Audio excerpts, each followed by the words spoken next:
Yak! Iw, Ceylon? Ew. Oo, kita mo na, pati yung caller, umiiw sa'yo. Ate. Aline, Oo. wag mong gano'n lady, meron siyang buton sa labas, baka patayin yung call mo. Ay, gano'n. Peace tayo, peace. First time ko lang tumawag. Wag mong gano'n lady, dati kasi, abot kamay mo lang Ceylon Jing, no? Pogi yan, Hindi, pogi. ramdam ko naman may mabuting puso at kalooban. Oo, Ceylon. Mabuting puso, mabuting kaloob, masama pagkatao. Yun lang. Hindi, kami lang kasi magkasama lagi. Oo nga. Pinagtitripan ko siya, wala lang siya kasi magawa. Kaya minsan sinasabotahe ako niyan eh. Ganon. Oo, sinisira yung signal ng Love Radio.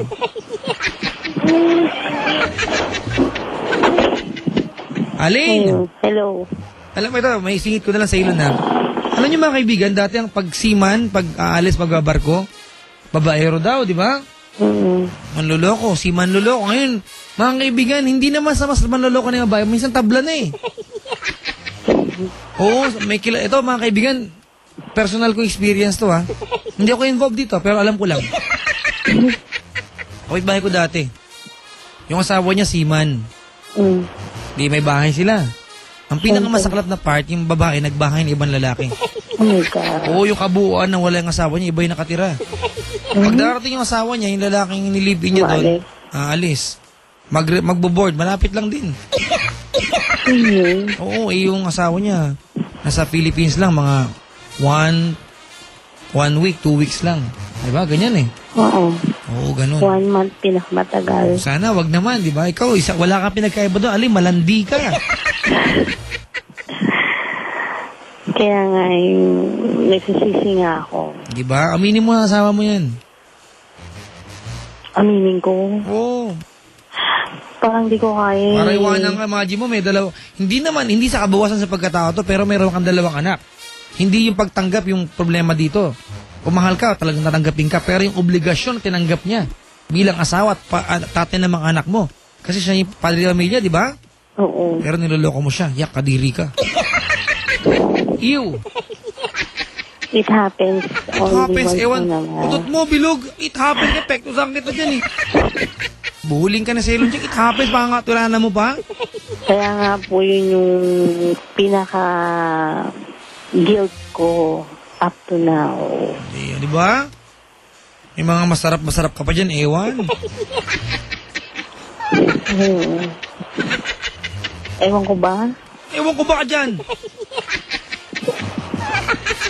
Pero I really regret it. Ha? I really regret it. Woo! Woo! Woo! Oo nga. Yeah, come on! Sige nga, wala ka ng tabla ex mo. Gusto mong sabihin sa kanya?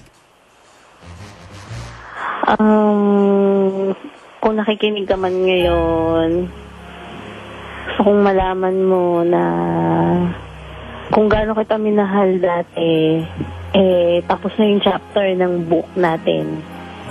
As in, sobrang nagpapasalamat ako na hindi ikaw yung asawa ko at pinakasalan ko ngayon.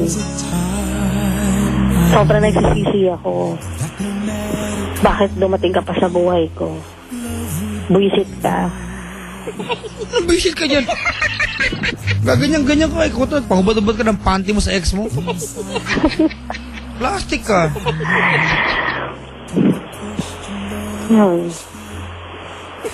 Tapos, yung message ko sa asawa ko. Yan, kahit hindi hinihinga, nagbibigay.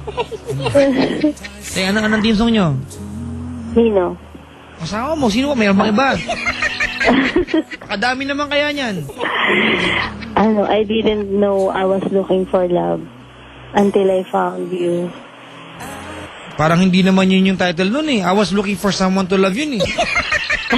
Diba? Team song yun, di walang title.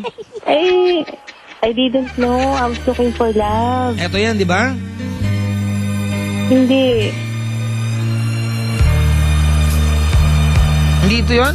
Hindi. Sino kumanta? U2. U2. Bago kasi. Sige na, teka lang. Hanap ko ibang team song para sa'yo, ha? Sige. Okay, teka lang, ha? Huwag kang magulo, okay lang? Okay lang. Abot mo yung mga turntable, Ceylon. Mga plaka. Teka lang, ha? Magulo. Tali mo sarili mo. Teka lang. Hanap tayo. Ano ba mga tema mong kanta? Mga gano'n. Ha? Kahit ano. Makabago naman sa Elon Jeng. Ha? Bruno Mars, gusto mo? Ano yun? Hindi ko rin alam. Ito na lang, mga kaibigan. O, dali. Anong tawagan niyo ng asawa mo? Ano na? Anong tawagan niyo? Mami, Daddy. O, dali. Daddy, niloko kita. Go ahead. Daddy, niloko kita 2 years ago. And sobrang nagsisisi ako sa nagawa kong yun.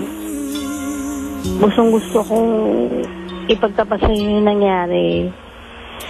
Kaya lang, pinanghihinaan ako ng loob eh.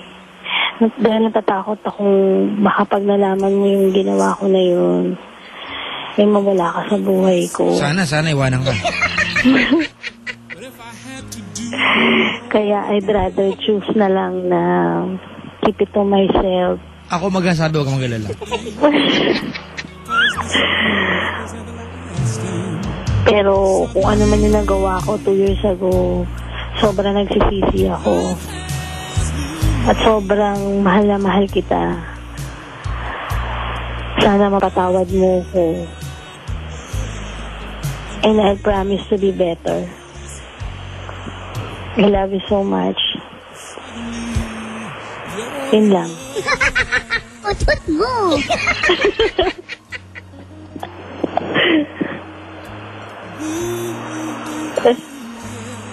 Papa Jack. Ay, maniwala na si Elon Jeng sa'yo. Bukod. Diba? Paano pag ano? Kapag nakipagkita na naman yung ex mo sa'yo? Hindi na nga eh. Hindi na Siyempre, talaga. magkikita ka pa rin ganyan, tatay ng anak mo yan eh. Pero sana, ate, ang relasyon ninyo, magulang na lang ng mga bata, hindi na mag-asawa, pinili nyo na yung buhay na yan eh. Pakatawanan nyo na. Di ka ba niya sarili mo, pinangatawanan ka ng lalaking to, tumayo yung tatay sa mga anak mo, tumatay yung tatay? Ginagampanan ng tungkulin, di ba?